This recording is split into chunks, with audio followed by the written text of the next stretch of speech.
Tzfat es una de las 4 ciudades sagradas que tiene el judaísmo en la tierra de Israel. Su proceso de santificación tuvo lugar en los siglos XVI y XVII, cuando los descendientes de los judíos sefardíes, expulsados de España por los reyes católicos, se asentaron en Tzfat y la transformaron en un importante centro de estudios cabalísticos.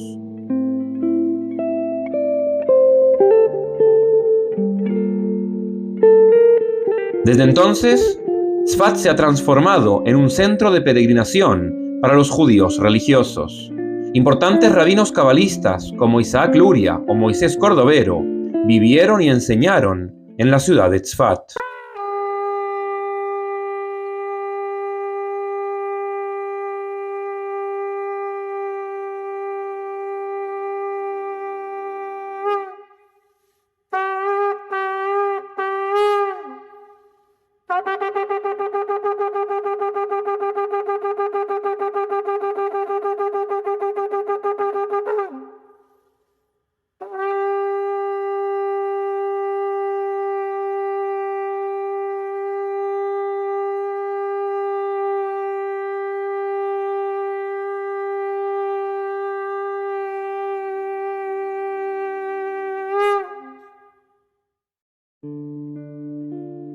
Tzfat es una de las 4 ciudades sagradas para el judaísmo, junto con Jerusalén, Hebrón y Tiberia. El nombre Tzfat es un acrónimo formado por las iniciales de 3 palabras en hebreo, que son tzitzit, tfilín y pea.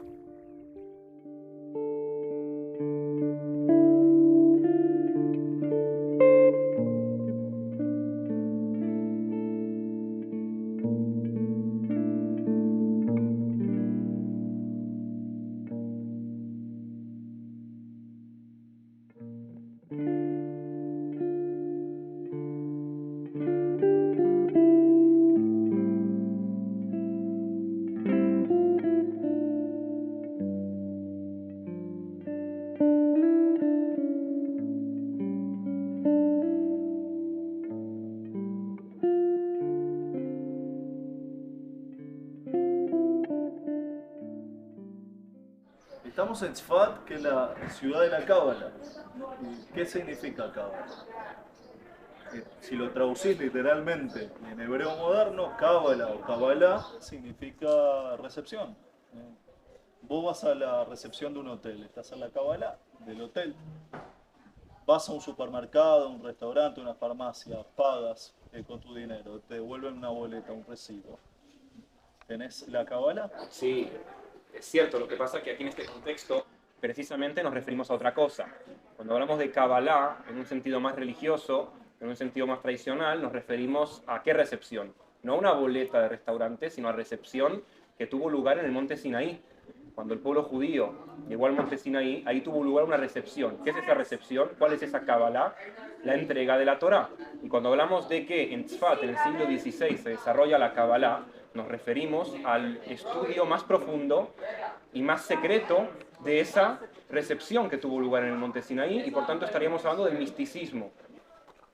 Estás hablando de estudio de lo oculto, de lo secreto, de lo profundo.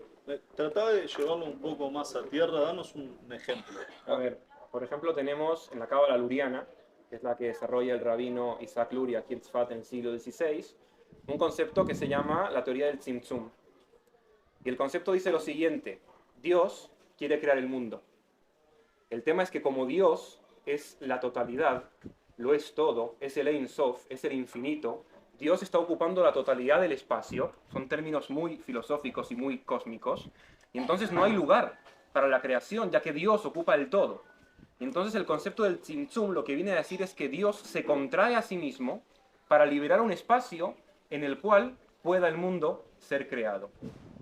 Es decir, que la Kabbalah, entre otras cosas, lo que estudia es la creación, cómo fue creado el mundo y también cómo va a acabar.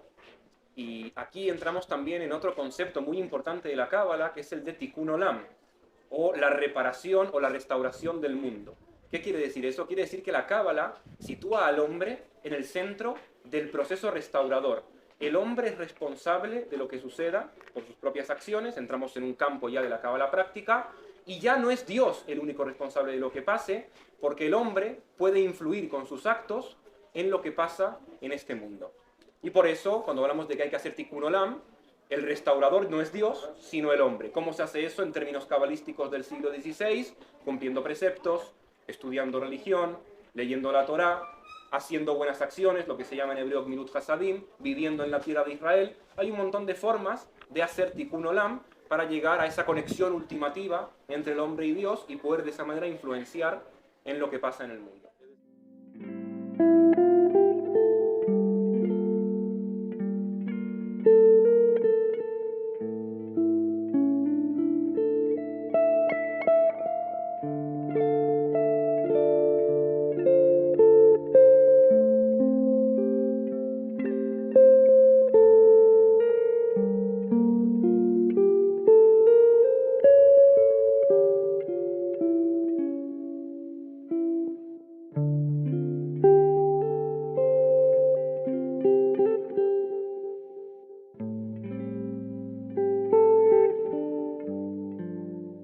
En el siglo XVI, cuando se asientan los cabalistas aquí en la ciudad de Tzfat, todavía no existía en el pueblo judío eso que nosotros hoy en día llamamos de forma oficial la recepción del Shabbat o el Kabbalat Shabbat. No existía. Es en el siglo XVI, cuando llegan aquí los cabalistas, que inventan para el judaísmo la ceremonia de recepción del sábado, la ceremonia de recepción del Kabbalat Shabbat. Los discípulos del rabino Isaac Luria salían a este lugar, que en aquella época era un campo que estaba al aire libre, y recibían ellos, todos juntos, el Kabbalat Shabbat en el campo, al aire libre, no iban a ninguna sinagoga. Y cuenta una tradición, una historia de aquí de Tzfat, que en un momento dado, un viernes a la tarde, está el sol a punto de ponerse, están todos aquí reunidos, el rabí Isaac Luria con los cabalistas que eran contemporáneos en Tzfat en su misma época, y de repente el rabino Isaac Luria se da media vuelta, los mira a todos y les pregunta: ¿quién de ustedes quiere venir conmigo a celebrar el Kabbalat Shabbat a Jerusalén? Los rabinos se quedan mirando, los cabalistas entre ellos, como que no les parece una buena idea, empiezan a decir: hay que ir a avisarle a la mujer, rabino, mire qué hora es, está el sol a punto de ponerse, vamos a llegar tarde, un bocadillo para el camino, mejor lo dejamos para la semana que viene. El rabino Isaac Luria en ese momento se da vuelta y les dice: todos ustedes ahora perdieron la oportunidad. Si hubiesen estado de acuerdo en venir conmigo a recibir el Shabbat en Jerusalén, hubiésemos traído con nosotros al Mesías. La terminología que utiliza el rabino es súper importante. Él no dice hubiese llegado el Mesías, él dice hubiésemos traído con nosotros al Mesías.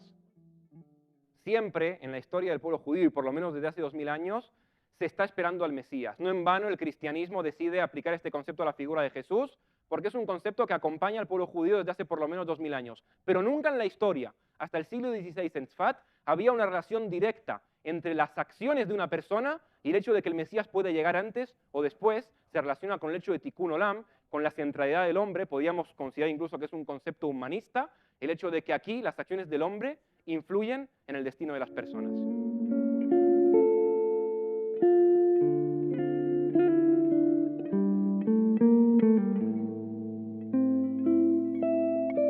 La Cábala es también llamada la ley secreta, Torat Sod, que es, de acuerdo con el Zohar, la interpretación más profunda del libro de la Torá.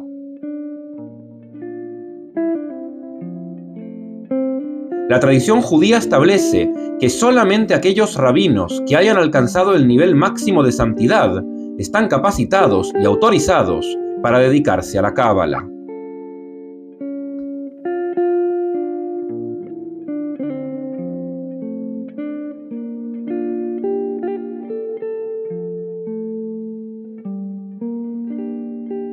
Hasta no hace muchos años, aquí en esta casa de aquí, de una de las calles de Tzfat, salía cada tarde una señora muy mayor, llamada la abuela Yochebed, en hebreo Savta Yochebed, y cada tarde, después de comer, la señora salía con su silla y se sentaba aquí, con una taza de té y una taza de café, y esperaba, se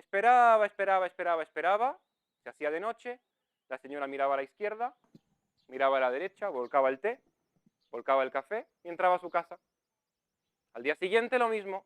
Salía la señora después de comer con su silla, se sentaba aquí con una taza de té y una taza de café y esperaba. Vienen y le preguntan: abuela, ¿a quién estás esperando? ¿Todo bien contigo? estoy esperando al Mashiach.